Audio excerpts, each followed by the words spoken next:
Warning, explicit content.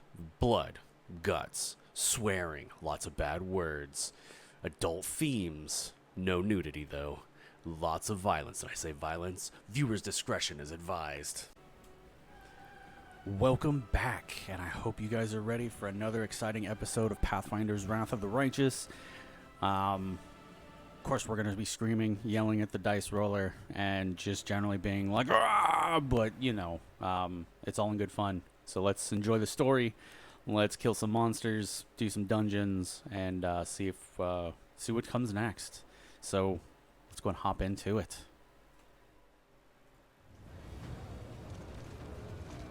Buffin', we are doing buffin'. This spell works differently.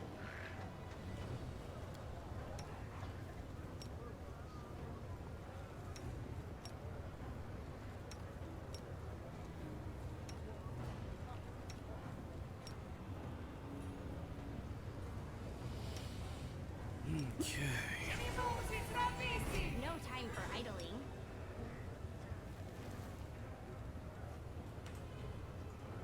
How cute! Whole party.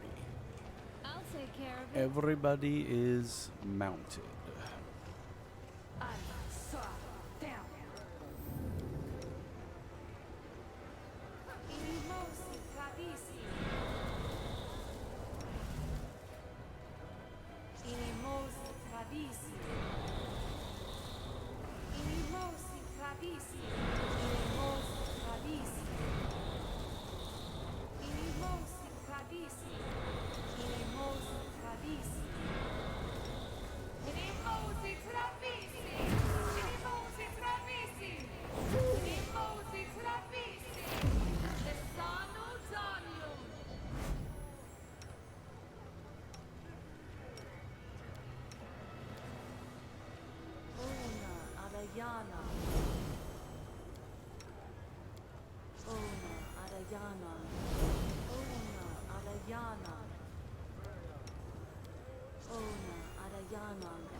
And yours.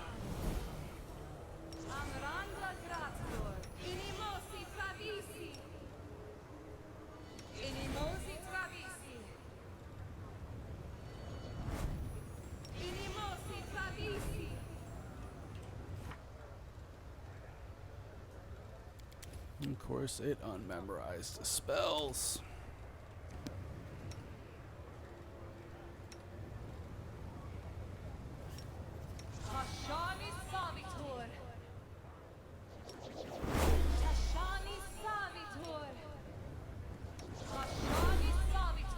Actually,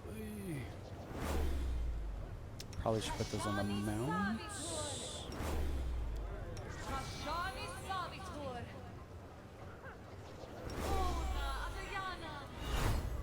Okay, I think that's buffs for everybody.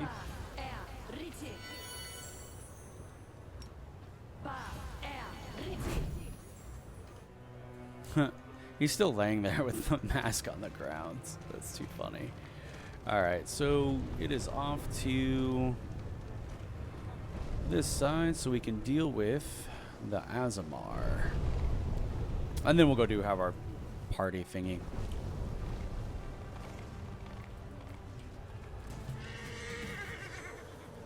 No, I think these guys want to fight.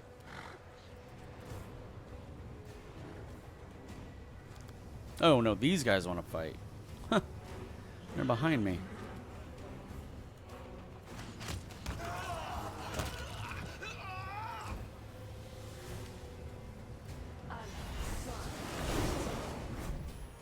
Of course it failed.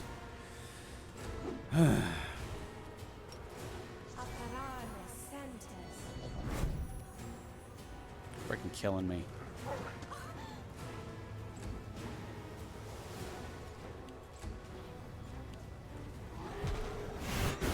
Let me guess. Everybody failed. You offend me.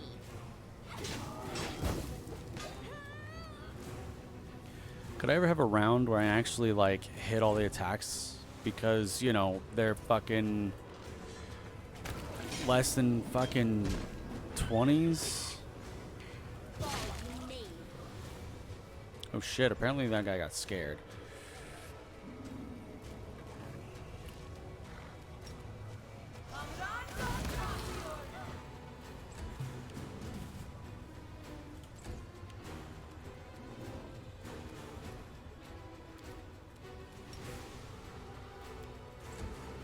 Actually,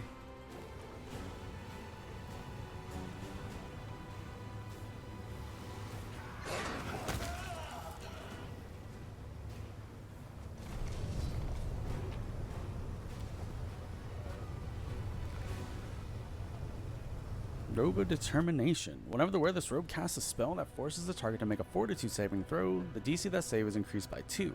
It also grants the wearer +2 caster level check to overcome spell resistance, +4 to concentration checks, and spell resistance 18. Very nice.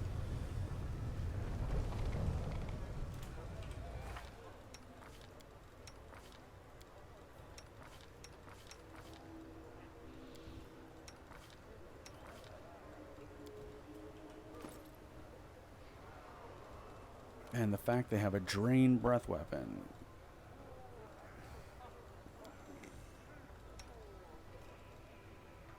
Oh yeah, you have a curse of weakness. Let's deal with that right now.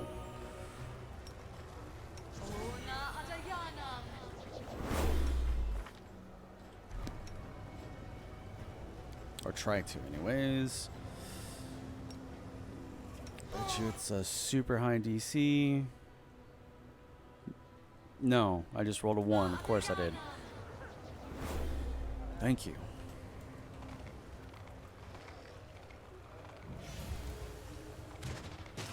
So exciting!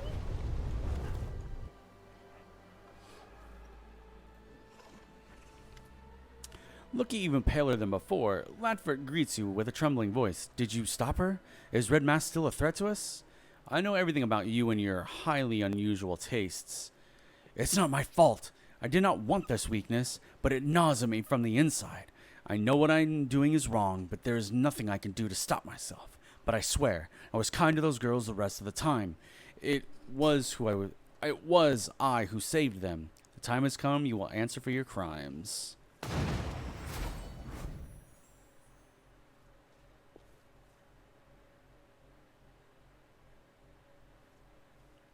With a show of impeccable timing, Red Mask drops from the rafters, looking like a remorseless spirit of vengeance incarnate. She lands in front of the ashen-faced Latverk, and in a harsh, damning voice, she proclaims, "The hour of retribution is at hand, scum! You will pay for each and every one of your crimes." No, don't touch me. May evil never go unpunished. The world is full of wonder. With grace? My little birds, protect me from this vermin. They've come to enslave you once again. Hey.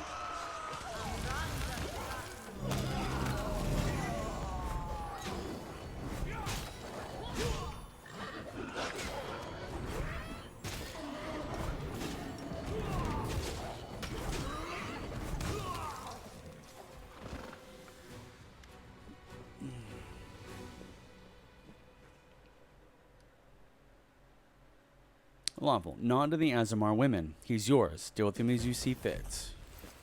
Latvic casts a frightening glance at the captives, eyeing him with predatory intent. What?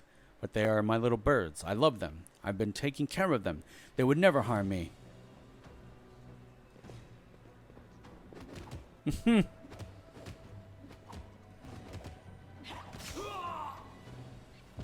Teeth bared and with wild, almost bestial fury, the Azamar women rush toward Latverk.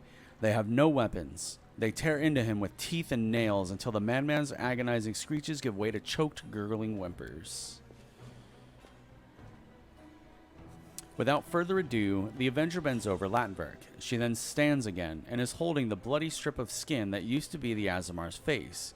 The woman takes off her mask and smiles with satisfaction. He took away my beauty, now I've taken his. Red Mask stretches Laxford's face over her own, fixing it in place with a handful of barbed hooks. She then drives it into her own flesh, Rivulets of blood run down the woman's neck, giving her a grotesque and terrifying appearance. You will take care of these young women, and I will take my leave. This corrupt city is full of scum, whose wrongdoings remain unpunished. I will bring retribution to each and every one of them.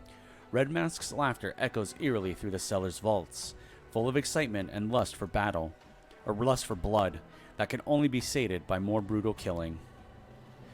You did a noble thing when you did not abandon the weak in their hour of need. You have my deepest respect.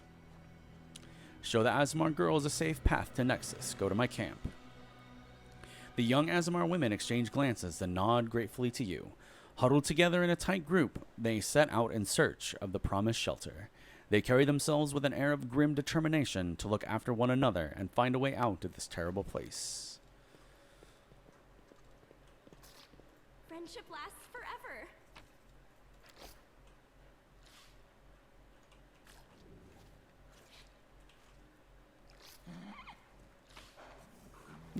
He's got a kukri. Abrupt end. The wielder of this +4 Shocking Burst Kukri gets a +2 insight bonus on attack rolls against enemies armed with shields and a +2 damage roll against enemies armed with two-handed weapons. That's interesting. A simple smile goes a long way. And Gloves of the Enduring Wizard. Whenever the wearer of these gloves casts a level 7 or higher spell, they get 20 temporary hit points for 1 minute. That's interesting.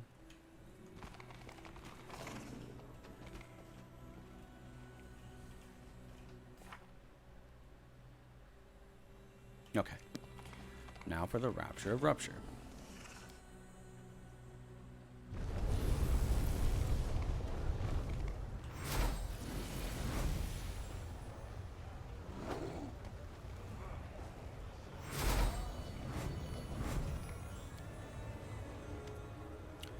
First time here, a fearsome-looking succubus stepped forward, blocking your path. Are you sure you're welcome here? This is the harem of the Ardent Dreams, the palace of Chimera, chief demoness of the city.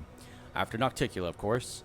But when did Nocticula ever care about our petty concerns? Bottom line, this palace belongs to the person who really runs everything around here. Got it?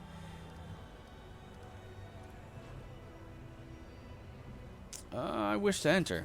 The demon shrugs. You are known in the city. I don't think Chimera would deny you an audience. Come in.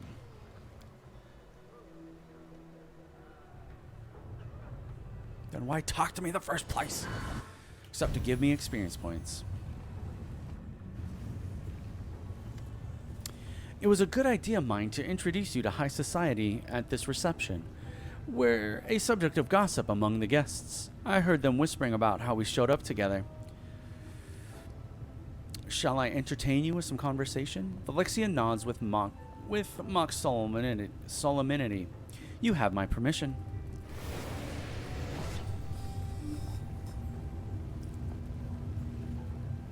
Chimera's voice rings out through the hall. All rise. The proceedings will now begin with the dispensation of false justice. I, Chimera, the Ardent Dream, will perform the duties of judge. The rights of the prosecution will be granted to anyone acquainted with rage and hatred, and the part of the defender will be given to time and blind fate. All the participants are obligated to show due dread and obedience to the decisions of the court. Now, our first case is brought by the assassin Dogward against the bodyguard for hire, Cattrall. Dogward accuses Cattrall of being exceedingly nimble and dexterous. This excessive dexterity enabled the defendant to foil the 3 assassination attempts against his employer, thus preventing the plaintiff from fulfilling his contract. Valexia is more interested in having conversation than in watching the sham trial. You know, Garou, after our last, Valexia pauses playfully. Visit to the Battle Bliss. I've been thinking a lot about customs on Galarian. Despite our differences, we actually have a lot in common. Our actions and desires stem from the same passions, except when it comes to... Valexia's eyes widen with excitement, and she utters a word that is foreign to the abyss as you are. To love. It is common knowledge that demons know nothing about love, so why don't you explain it to me? It is pure and uplifting feeling in your soul that cleanses your heart of all burdens and pains. Valexia stares at you with wide eyes as she repeats your words. pure and uplifting feeling. How intriguing and how unfamiliar. Our passions are tempestuous, and our feelings stem from the darkest depths of our souls. But you say this feeling is pure. Fascinating. Oop, he popped. Growling with rage, Catcherall the bodyguard has his head chopped off with a giant axe for being too good at his job. The crowd roars its approval, and the beaming plaintiff counts his coins. Is it not true that love restricts freedom, and that this harsh constraints can sometimes lead to cruel, evil deeds? Does love not force people to act contrary to their desires, and subordinate them to the object of their love's affection? Do not even the most loving souls feel occasional regret about trading away their freedom for love? Haven't the most terrible betrayals been committed for the sake of love? Does unrequited love cause mortals to commit suicide? And isn't rejection the reason they often resort to violence and other terrible crimes? I am most curious to hear your answer to these questions. No, these things are caused by lust and dark desire, not true love. So you believe that real love is pure and leads only to pure deeds. If that is true, I can't help but wonder, what happens to a demon who encounters true love? Will her love darken and die, or will the demon rise above herself? The execution has the audience in an uproar. The demons howl their approval at Shamira, and Shamira has to raise her voice to be heard above the noise. Next, we'll hear the case of Varsa the Nose Cutter. He attacked two Illusionera's visitors from another plane, even though the Great Nocticula made it clear that they were under her protection. Varsa the Nose Cutter tracked down his victim in Upper City and killed them with his glaive. Then he robbed them and cut off their tongues and noses.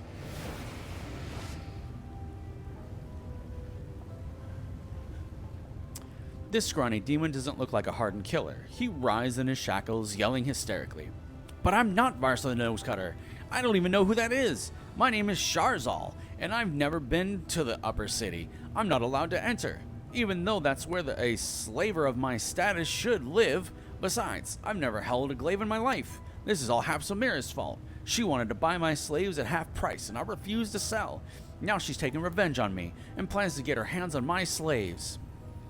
It seems to me that love is like a living creature. Sometimes it behaves one way, and at other times another way. It is contradictory and inconsistent. It leads to both good and bad outcomes. And, like every living creature, it is bound to die eventually. After all, every love, no matter how strong, is doomed to die. Is that not so?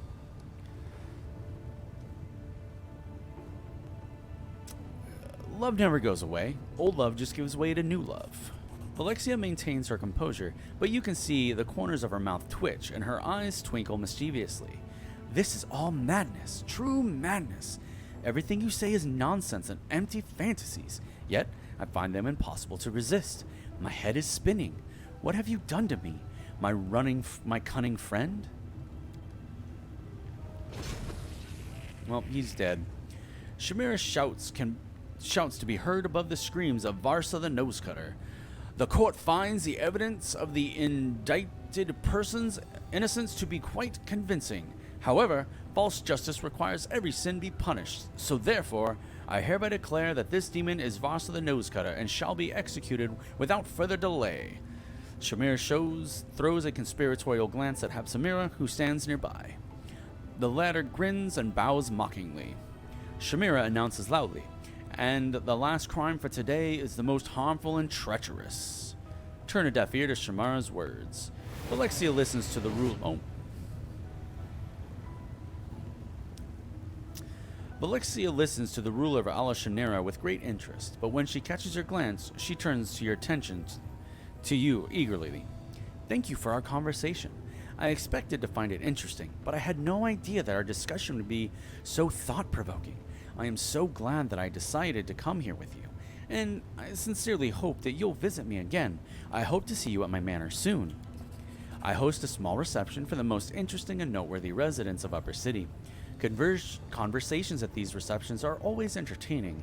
If you were to attend, we could continue our discussion about love. Of course, I seriously doubt my guests would be as interested in this topic as I am, so perhaps we should finish our conversation in private. I hope to see you soon, sweet Garou. Don't stay away too long. I'm looking forward to your next visit. Phylexia gives you a dazzling smile, then vanishes into thin air.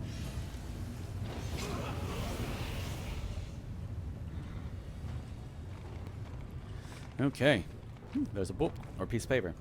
Notes on ripped paper. The piece of paper is covered in sloppy writing on both sides. The phrases are incomplete, indicating that someone has taken notes pretty much on the go. Major, Lamashtu, Demon Yana's former demon lord, will swat you without even noticing, grovel and suck up to her, and pray she's in a good mood. Nocticula, Our Lady, Queen of the Midnight Isles, rules Alishera in general and Shamira in particular. Obey her orders, and never turn your back on her. Shamira, Alishera's steward, bangs Nocticula, naturally in a good standing with her. If you want to live in Alishunera, you better respect her. Allies, Discari, Demon Lord, rules Rasping Rifts.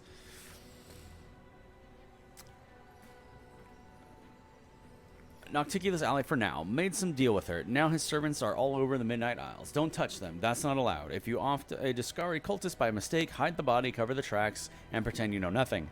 Important. Discari may be an ally, but he's a spawn of Pazuzu who tussles with Lamashtu. Careful. Baphomet, Demon Lord, rules the Ivory Labyrinth. Best buds with Discari. Nocticula's ally for now. Used to bang Lamashtu. Now bunks with Sokobanoth. Dangerous. His cultists can slip into enemy ranks better than worms in your ass. Watch out. If you spot double agents, bow down at once. Enemies. Pazuzu, Demon Lord, rules High Mavana, fights with Lamashtu, and by proximity and with Baphomet. Soko Thibanath, Demon Lord, rules the Cathedral Thelmanonic, Nocticula's brother and former lover, got the boot, now sulks and wallows in depravity, bangs Baphomet, but only once in a while. I love the little lore drops. They're so funny.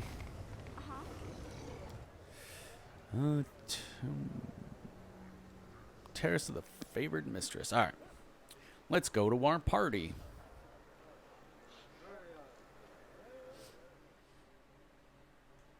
And I think we have to come back to talk to Shamira.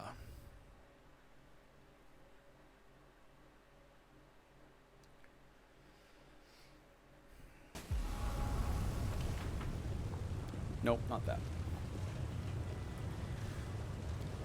Roll out Army of the Mounts.